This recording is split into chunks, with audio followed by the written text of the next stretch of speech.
My name is Miss Brandon, and I'm the Youth Services Librarian at the Benjamin Branch Library of the Greensboro Public Library. I'm going to share one of my favorite stories with you today. It's based on the Mitten, as told by Jan Brett. This is a folktale from the Ukraine. It starts off with a little boy named Nicky, who wants his new mittens to be made of yarn as white as snow. But when he asked his Baba to knit him mittens made from yarn as white as snow, she said, "Oh, no, no, no, for if you drop them in the snow, you'll never find them." But Nicky begged, "Please," and he pleaded, "Please," and finally Baba said, "Okay," and she made him snow white mittens. But when she gave them to him, she said, "When you come home, first I will check to make sure you are safe and sound, then I will check to make sure you still have both of your mittens." And Nicky said, "Okay," and he put them on and ran outside to play in the snow. Well, it wasn't long before Nicky got hot, and he took his mittens off, and sure enough, one of the mittens fell and dropped into the snow, and he didn't see it. And there it lay while Nicky went on his way. Up from the ground tunneled a little mole. Cold and wet and tired, he saw the mitten and decided to snuggle in. Oh, it was so nice and warm and cozy, he decided to stay there. Along came a snowshoe rabbit. Stopping to admire the white of his coat against the white of the snow, he saw that mitten and he decided to move in too. He wiggled his way in.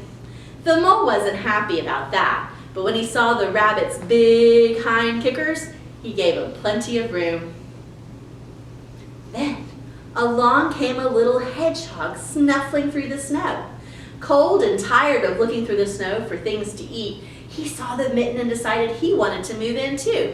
So he pushed his way in. The mole and the rabbit were not happy to share, but they weren't going to argue with somebody covered with prickles. Just then, up from the ground tunneled a grumpy old badger. The badger decided to move into the mitten too. The mole and the rabbit and the hedgehog thought surely there wasn't room, but when they saw the badger's long diggers, they gave him the thumb.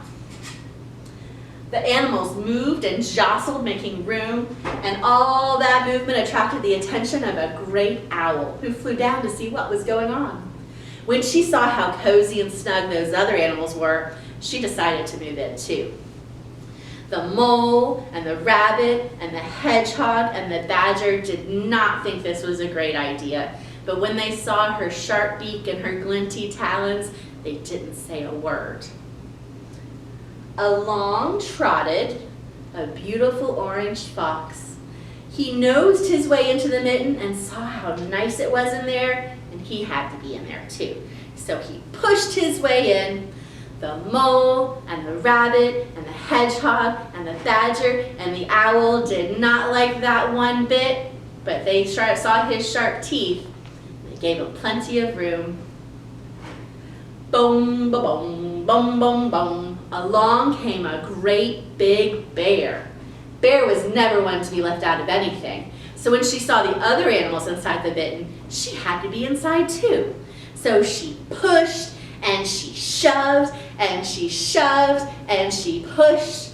The mitten stretched and bulged to many times its normal size, but Baba's good knitting held fast. The other animals did not want to share with a bear, but who's going to argue with a bear?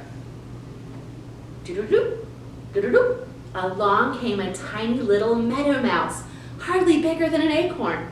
She moved into the one place left, right on the great bear's nose. The mouse was so happy to be out of the cold and the wet that she twitched her whiskers with delight.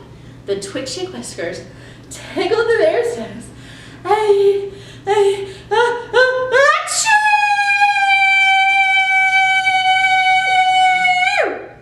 The bear sneezed. The animals went flying in every direction, and Nicky's mitten shot straight into the air.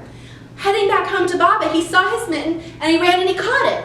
Then he put it on and ran home to his grandmother, where first she checked to make sure that he was safe and sound, and then she checked to make sure he still had both of his mittens. The